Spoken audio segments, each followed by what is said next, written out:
Okay, with the Royal Rumble over, the road to WrestleMania is officially set as of the beginning of Raw. Alberto Del Rio, who won the Rumble last night, came down with the mariachi band, and there was an awesome sign that said Alberto Pendejo.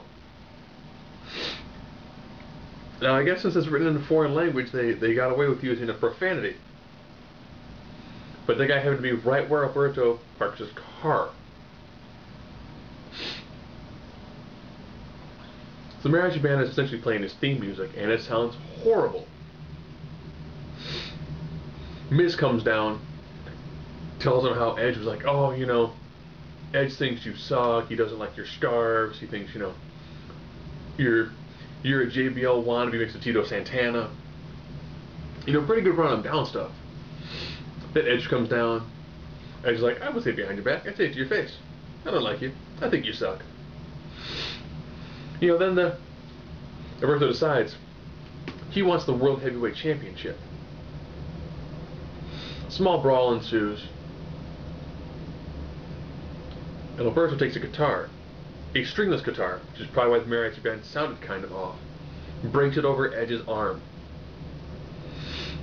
That sets up the mid main event, which was champion versus champion, Miz versus Edge, and there has to be a winner because last time there was a no contest. All right, not a bad way to start off Raw. It was a pretty solid opening.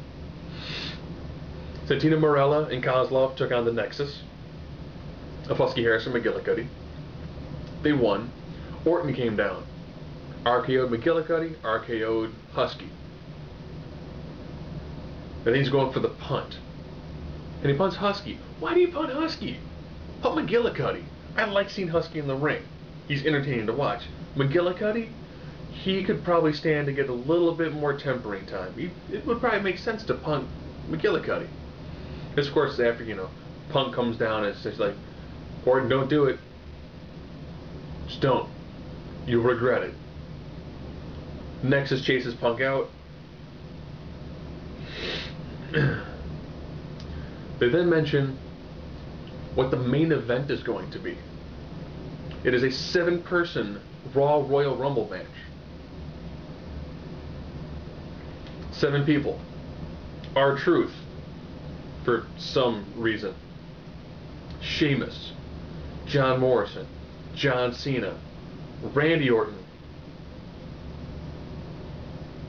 CM Punk, and Jerry the King Lawler. The winner of that would become the #1 contender for the Miz's belt at the Chamber. The other 6 would compete in the Elimination Chamber to decide who takes on the Miz at WrestleMania. Yes, Miz will not be defending his title in a Chamber match, just at the pay-per-view. So now we're pretty much already at like the mid-card main event. So weird as it sounds, it's Edge versus Miz.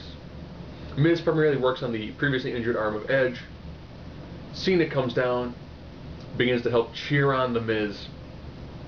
Spear by Edge, and that's it. Edge wins. They then discuss how there's going to be a one-of-a-kind match on SmackDown.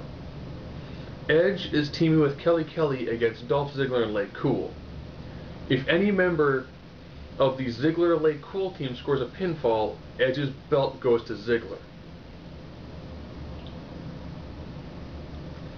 It's kind of a bizarre match, but they have had matches of that style before.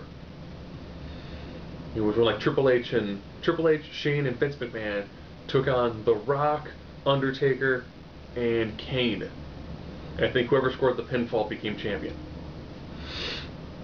So, not bad. Then they had Eve and Natalya take on Lay Cool. I don't know why Natalya would want to tag with Eve since Eve won the belt from her last night. Well, didn't pin her, but took her title. It was essentially watching Layla oversell and just be horrified of taking on Natalya. And then she takes on Eve. And Eve is essentially, beating the crap out of her.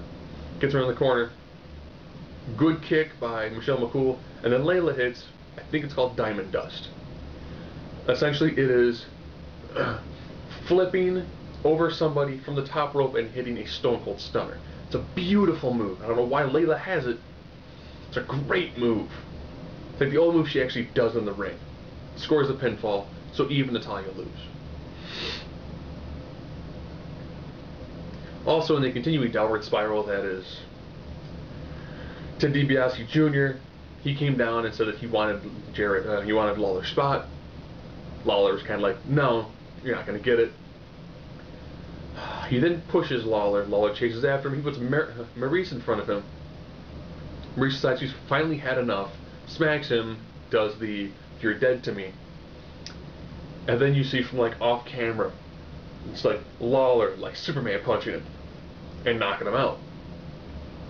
So, therefore leading into the main event. Of course, we have one more match. Khali and Mark Henry take on the Usos in a dance competition. That's exactly what it sounds like. It was nothing. It was stupid. Oh, I almost forgot. Daniel Bryan took on Tyson Kidd. Nice solid match, and then also continued the Gail Kim feud with the Bella Twins. But we've decided that most men have had the choice to go with an attractive Asian or twins. You might go with the attractive Asian over the twins. The Bellas really have nothing going on for them beyond the fact that they're twins. So now we get into the 7-person over-the-top rope Royal Rumble. Pretty much no one gets eliminated until Orton comes down. You know, once Orton's music hits, CM Punk climbs under the ring. Orton finds him, begins to beat up everyone in the ring, tosses Punk out. Orton is so fixated on Punk that R-Truth eliminates Orton. Yes, R-Truth eliminates Orton. The guy who sings "What's Up," as well as "Let's Get Crunk," eliminates Randy Orton. This match also exemplified how many sit-ups John Morrison actually does. John Morrison must have found every way possible to fall out of the ring and not land on his feet. One time he fell out, he got his feet caught under the bottom rope, and he did what looked like an Omega Crunch to grab onto the ropes and get back into the ring. It was absolutely phenomenal watching Morrison just not get eliminated almost repeatedly. Next you know, it's down to 3 people. Cena, Sheamus, and Lawler. Cena is on the apron. Lawler gets knocked into the apron by Sheamus. Cena's eliminated. We're now down to Sheamus and Lawler. Yes, the announcer Jerry the King Lawler. Sheamus goes for the Brogue Kick. Lawler ducks out of the way as Cena grabs the top rope. Sheamus is eliminated. So at the Elimination Chamber, you're going to see The Miz defend his title against Jerry the King Lawler. And the crowd went absolutely insane. You know, they would have thought Diesel showed up. So, overall, fairly solid, you know.